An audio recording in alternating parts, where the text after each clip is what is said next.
तर महिला भगिनींनो, स्वागत आहे तुम्हा सर्वांचं महा एक्झाम पॉईंट या आपल्या एज्युकेशनल यूट्यूब चॅनलवरती. तर महिला भगिनींनो, आपला आजचा व्हिडिओचा भाग हा 25 आहे, ज्यामध्ये आपण मुख्य सेविका परिशिका या पदाकरता आपण तांत्रिकेवर आधारित काही IMP प्रश्न पाहणार आहोत, जे की तुमच्या परीक्षेमध्ये 100% फिक्स तुम्हाला जे आहे जे की विचारले जाऊ शकतात. परीक्षेमध्ये तुम्हाला तांत्रिकेचे एकूण 40 प्रश्न आहेत आणि त्यासाठी तुम्हाला तब्बल 80 गुण जे की दिले जाणारे आहेत. तर तुम्हाला 40 पैकी 40 प्रश्न बरोबर आणायचे असतील तर आपला प्रत्येक व्हिडिओ हा तुमच्यासाठी IMP आहे. तसेच तुम्ही आपले मागील व्हिडिओचे पार्ट देखील पाहून घ्या. त्या सर्वांची लिंक तुम्हाला खाली डिस्क्रिप्शन बॉक्समध्ये मिळेल किंवा जी आपली ICDS ची प्लेलिस्ट आहे ते देखील तुम्ही कंप्लीटली पाहून घ्या परीक्षापूर्व, कारण का परीक्षेमध्ये त्यामधला कोणताही प्रश्न तुम्हाला विचारला जाऊ शकतो. तर परीक्षा कधी होणार आहे? तर परीक्षा येता आपली 14 फेब्रुवारी पासून सुरू होत आहे, ज्याचा आपण सविस्तर वेळापत्रकाचा व्हिडिओ जे की मागील व्हिडिओमध्ये तुम्हाला सांगितलेलं आहे. त्यामुळे जर तुम्ही मागील व्हिडिओ पाहिला नसाल तर पाहून घ्या. आणि वेळ खूप कमी आहे. ज्या महिला भगिनींना ही एक्झाम कोणत्याही हलतीमध्ये क्रॅक करायचे आहे त्यांना मात्र आपल्या गायडन्सनुसार चालावं लागणार, कारण का आपण तुम्हाला जेवढे काही आतापर्यंत संभव वेळापत्रक दिलेले आहेत किंवा संभव प्रश्न दिलेले आहेत ते परिपूर्ण तुमचे एक्झाम क्रॅक करण्यासाठी संपुष्ट असणारे आहे. चला मग पाहू आपण आजच्या या भाग 25 मधील काही IMP प्रश्न. तर यामधला आपला प्रश्न क्रमांक पहिला असा आहे, मातृत्व हक्क कायदा जे काही मॅटर्निटी बेनिफिट ऍक्ट आहे नुसार महिलांना किती दिवसांची पैत्र रजा मिळते? तर किती दिवसांची पैत्र रजा मिळते या ऍक्ट नुसार? तर यात जे उत्तर आहे ते आहे ऑप्शन नंबर ब, जे की 180 दिवस. 180 दिवसांची थोडक्यामध्ये रजा जी आहे ती दिली जाते. त्यानंतरचा प्रश्न 2 असा आहे, बाळाला पहिले 6 महिने फक्त कशावर जगण्याचा सल्ला दिला जातो? तर कशावर जगण्याचे जेव्हा बाळ जन्माला येतो त्यावेळेस? तर याचं उत्तर आहे ऑप्शन नंबर ब, जे की स्तनपान यावर जे आहे थोडक्यात जगण्याचा सल्ला जो आहे थोडक्यात दिला जातो. ऑप्शन नंबर ब या ठिकाणी याचं उत्तर होणार असेल. त्यानंतरचा प्रश्न 3, ICDS म्हणजेच काय? ते इंटिग्रेटेड चाइल्ड डेव्हलपमेंट सर्व्हिस. हे थोडक्यामध्ये तुम्ही फुल फॉर्म देखील लक्षात ठेवून घ्या, कारण का परीक्षेमध्ये तुम्हाला फुल फॉर्मवर देखील यावर प्रश्न येऊ शकतो. तर ICDS फुल फॉर्म काय आहे किंवा ICDS पूर्ण रूप काय आहे असं थोडक्यामध्ये ते विचारलं जाऊ शकतं. त्यामुळे याची स्पेलिंग्स तुम्ही नीट पाहून घ्या. स्पेलिंग्स कोणत्या प्रकारचे आहे आणि याचं पूर्ण रूप काय होणार आहे? तर याचा प्रश्न कसा आहे, तर योजनेचा उद्देश काय आहे? तर ही ICDS जी योजना आहे याचा उद्देश काय आहे असं थोडक्यात म्हटलेलं आहे. तर याचं उत्तर आहे ऑप्शन नंबर अ, जे की बाल मृत्यू दर कमी करणे. तर असे पाहिलं तर अनेक याचे उद्दिष्ट आहेत, परंतु या ऑप्शन्सपैकी जे आहे ते आहे ऑप्शन नंबर अ, जे की बाल मृत्यू दर कमी करणे. हे जे आहे जे की ICDS मुख्य उद्दिष्ट आहे. तर ज्या महिला भगिनींनी आपला क्रॅश कोर्स घेतला आहे त्यामधले तुम्ही टेस्ट सिरीजचा भरपूर सराव करा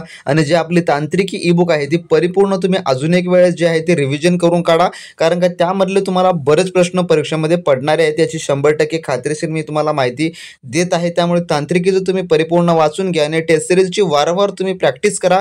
या उर्वरित 7 दिवसांमध्ये तुमचा 100% अभ्यासक्रम हा कॉन्फिडेन्शियल पद्धतीने तुम्ही कव्हर करून घेणार असाल. आणि ज्या महिला भगिनींना आपला क्रॅश कोर्स घ्यायचा असेल त्यांनी जे आहे लगेच आपल्या व्हॉट्सअप सेलरची लिंक डिस्क्रिप्शन बॉक्समध्ये दिलेली आहे, ज्यामध्ये तुम्हाला संपूर्ण काही तांत्रिकी व तांत्रिकी ज्यामध्ये सर्व विषय असणारे आहेत, GK, math, reasoning, Marathi grammar, English grammar हे सर्व तुम्हाला, त्यासोबत ICDS ची योजना, पोषण कायदे, संगणक हे परिपूर्ण आपण तुम्हाला अवेलेबल करून दिलेलं आहे. तर ज्यांना कोणाला ही एक्झाम क्रॅक करायची आहे त्यांनी लगेच आपला क्रॅश कोर्स मिळवून घ्या, ज्याची प्राइस देखील आपण त्या ठिकाणी मेन्शन केलेली आहे. तर फक्त 500 रुपयामध्ये तुम्हाला हे सर्व क्रॅश कोर्स आपण उपलब्ध करून देत आहोत आणि ही फीस आपण जे थोडक्यात कमी केलेली आहे, कारण का शेवटच्या दिवसांमध्ये अनेक महिलांना जे की घ्यायचं असतं. त्यामुळे ज्यांना ज्यांना घ्यायचं आहे त्यांनी लगेच आपल्या सेलरला मेसेज करून मिळवून घ्या.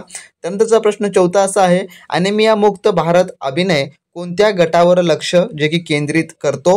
तर ॲनिमिया मुक्त भारत, तर याचं उत्तर आहे ऑप्शन नंबर ब, जे की किशोरवयीन मुली आणि गर्भवती महिला यावर जे थोडक्यात तो केंद्रित करतो.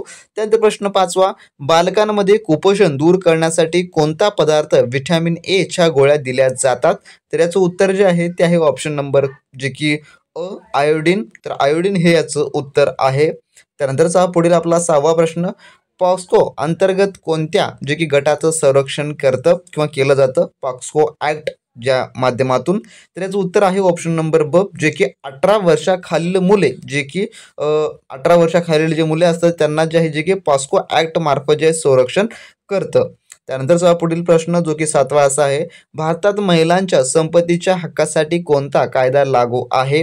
तर याचं उत्तर आहे ऑप्शन नंबर ए, जे की हिंदू उत्तराधिकारी कायदा 1956 हा कायदा जो आहे थोडक्यात लागू आहे. ऑप्शन नंबर अ ह्या ठिकाणी याचं उत्तर होणार असेल.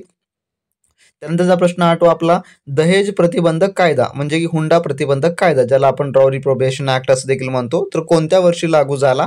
तर याचं उत्तर आहे ऑप्शन नंबर थोडक्यामध्ये ब, 1961 साली जो आहे हा कायदा लागू झाला.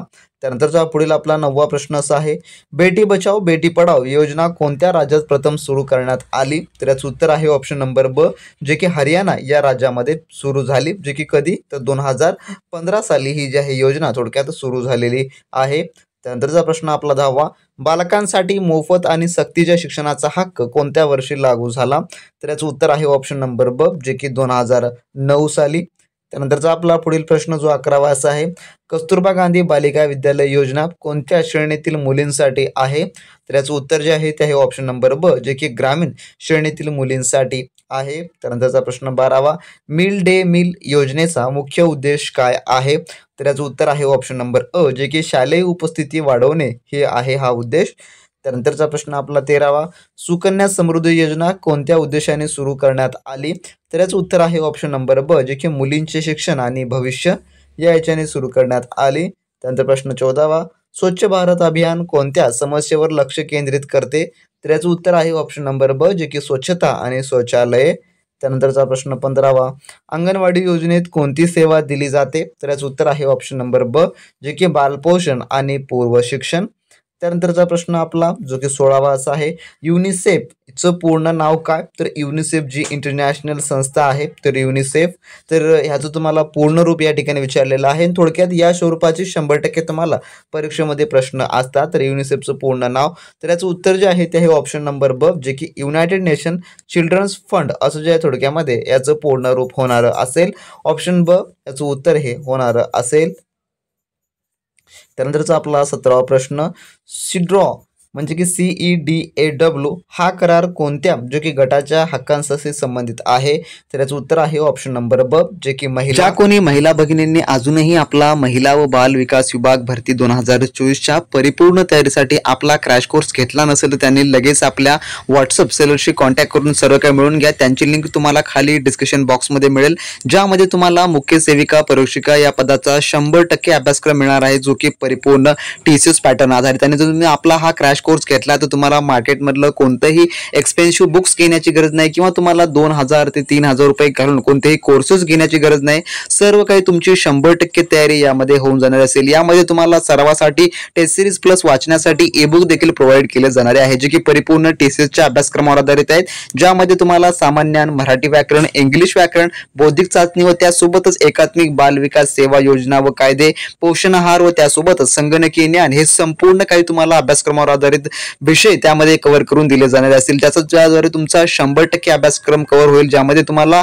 चांगले गुण परीक्षेमध्ये 100% येतील. यामध्ये तुम्हाला तसंच TCSचे जेवढे काही अतिसंभव प्रश्न आहेत, जे की मागील एक्झाम मध्ये विचारले गेलेली व पुढील एक्झाम मध्ये रिपीट होऊ शकतात, ते देखील यामध्ये सरावासाठी तुम्हाला प्रश्न आहेत. त्यासोबत एकात्मिक बाल विकास सेवा योजना व कायदे, पोषण आहार, त्यासोबत संगणकीय ज्ञान याचे तुम्हाला नोट्स प्लस सरावासाठी प्रश्न देखील यामध्ये इन्क्लूड करून देण्यात आला आहे.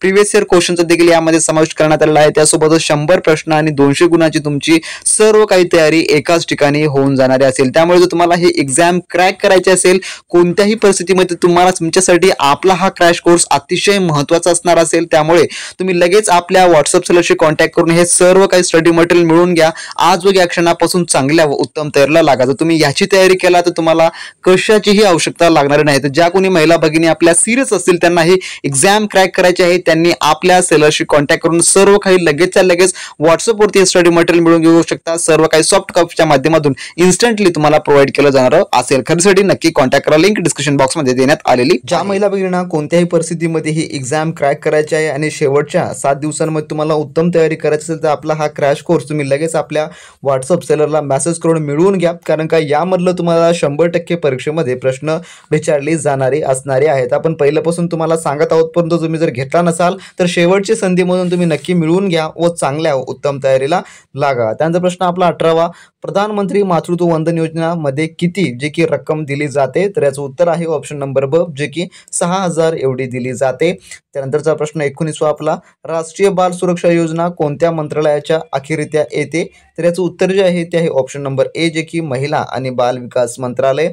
त्यानंतर 20वा प्रश्न, उज्ज्वल योजनेचा मुख्य उद्देश काय आहे? तर याचं उत्तर जे आहे ते आहे ऑप्शन नंबर ए, महिलांना मोफत LPG गॅस सिलेंडर. आपला पुढील प्रश्न क्रमांक 21 असा आहे, बालिका दिन कधी साजरा केला जातो? तर हा क्वेश्चन तुमच्यासाठी आहे, क्वेश्चन फॉर यू मधला. जर तुम्हाला या प्रश्नाचं उत्तर येत असेल तर खाली कमेंट बॉक्समध्ये कमेंट करून नक्की सांगा. ऑप्शन या ठिकाणी अ आहे 11 ऑक्टोबर, ब आहे 8 मार्च, क आहे 14 नोव्हेंबर आणि ड आहे 26 जानेवारी. कोणत्या दिवशी हा बालिका दिन साजरी केला जातो? त्यानंतरचा आपला पुढील प्रश्न जो 22वा असा आहे, बालकांमध्ये ओळखल्या जाणाऱ्या सामान्य मानसिक आजारापैकी एक कोणता? तर याचं उत्तर आहे ऑप्शन नंबर ब, जे की अल्सर हा जो आहे एक कॉमन डिझीज आहे. त्यानंतर प्रश्न 23वा, महिला हेल्पलाईन क्रमांक कोणता आहे? तर याचं उत्तर जे आहे ते आहे ऑप्शन नंबर थोडक्यामध्ये क, जे की 181. त्यानंतरचा पुढील आपला 24वा प्रश्न, बाळांच्या विकासासाठी पहिला टप्पा कोणता विकासाचा? तर याचं उत्तर जे आहे ते आहे ऑप्शन नंबर थोडक्यामध्ये ब, जे की शैशवावस्था ही जी आहे थोडक्यात बाळाच्या पहिला विकासाचा टप्पा आहे.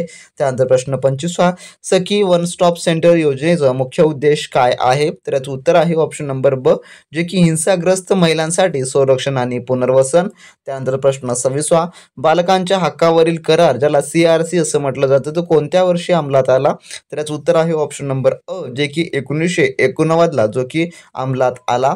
त्यानंतरचा प्रश्न आपला 27वा, सतत विकास लक्ष्य SDG मध्ये महिलांच्या समानतेचं लक्ष्य कोणते?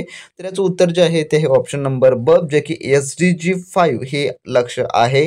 त्यानंतरचा पुढील प्रश्न 28वा, International Day of the Girl Child कोणत्या तारखेस साजरा केला जातो? तर याचं उत्तर आहे ऑप्शन नंबर ब, जे की 11 ऑक्टोबरला साजरा केला जातो. त्यानंतरचा 29वा प्रश्न आपला, मिशन पोषण 2.0 कोणत्या उद्देशाने सुरू करण्यात आले? तर याचं उत्तर आहे ऑप्शन नंबर ब, जे की कुपोषण दूर करणे या उद्देशाने. त्यानंतर प्रश्न 30वा, राष्ट्रीय बालिका सप्ताह कोणत्या महिन्यात साजरा केला जातो? तर याचं उत्तर आहे ऑप्शन नंबर अ, जे की जानेवारी. त्यानंतरचा आपला 31वा प्रश्न, बाल कल्याण समिती कोणत्या कायद्याखाली कार्यरत आहे? तर याचं उत्तर जे आहे ते आहे ऑप्शन नंबर ब, जे की ज्युव्हेनाइल जस्टिस ऍक्ट या खाली जे आहे थोडक्यामध्ये कार्यरत आहे. त्यानंतर 32वा प्रश्न, बालकांसाठी चाइल्डलाईन हा क्रमांक कोणता आहे? तर याचं उत्तर आहे ऑप्शन नंबर अ, जे की 1098 हा जो आहे क्रमांक आहे 1098. त्यानंतर 33वा प्रश्न, भारतातील बालमजुरी विरोधी कायदा कोणता? तर याचं उत्तर आहे ऑप्शन नंबर थोडक्यात ए, जे की कलम 21A. त्यानंतरचा 34वा प्रश्न, महिला हॅट कोणत्या कोणत्या क्षेत्राशी संबंधित जे की संधी निर्माण करते? तर याचं उत्तर आहे ऑप्शन नंबर ब, जे की उद्योजकता ही योजना. त्यानंतरचा 35वा प्रश्न, स्त्री शक्ती पुरस्कार कोणत्या क्षेत्रातील महिलांना दिला जातो? तर याचं उत्तर जे आहे ते आहे ऑप्शन नंबर ब, जे की समाजसेवा आणि सशक्तीकरण. त्यानंतरचा आपला 36वा प्रश्न, विद्यालय प्रवेश उत्सव कोणत्या क्षेत्रातील मुलांसाठी आहे? तर याचं उत्तर आहे ऑप्शन नंबर अ, जे की इयत्ता पहिली. त्यानंतर आपला 37वा प्रश्न, निष्ठा प्रशिक्षण कार्यक्रम कोणत्या जे की कोणासाठी आहे? तर याचं उत्तर आहे ऑप्शन नंबर ब, जे की शिक्षक यासाठी आहे. त्यानंतरचा 38वा प्रश्न, ममता योजना कोणत्या राज्यात सुरू करण्यात आली? तर याचं उत्तर आहे ऑप्शन नंबर ब, जे की ओडिसा या राज्यात सुरू करण्यात आली. त्यानंतरचा 39वा प्रश्न, राष्ट्रीय क्षयरोग नियंत्रण कार्यक्रम मध्ये बालकांना कोणती लस दिली जाते? तर याचं उत्तर आहे ऑप्शन नंबर थोडक्यामध्ये अ, जे की BCG लस जे की दिली जाते. त्यानंतरचा पुढील 40वा प्रश्न आपला, गर्भवती महिलांसाठी गर्भनिर्धारण जे की गर्भधान संस्कार योजना कोणत्या राज्यात सुरू करण्यात आली? तर याचं उत्तर जे आहे ते आहे ऑप्शन नंबर थोडक्यामध्ये क, जे की मध्य प्रदेश या राज्यामध्ये सुरू करण्यात आले आहे. तर असे हे महिला भगिनींनो आपल्या आजच्या व्हिडिओमधले टॉप 40 क्वेश्चन होते. यापैकी तुम्हाला बरेच प्रश्न परीक्षेमध्ये येण्याची दाट संभाव्यता आहे. त्यामुळे हा व्हिडिओ तुम्ही परत परत पाहून हे प्रश्न काही तुम्ही तोंडपाठ करून ठेवा. आणि ज्या महिला भगिनींना आपला क्रॅश कोर्स हवा असेल त्यांनी लगेच आपल्या व्हॉट्सअप सेलरला मेसेज करून सर्व काही मिळवून घ्या. तर भेटू नेक्स्ट व्हिडिओमध्ये नवीन प्रश्नांसोबत, नवीन माहितीसोबत, नवीन अपडेटसोबत. तोपर्यंत बी प्रॅक्टिस क्रॅक एक्झाम.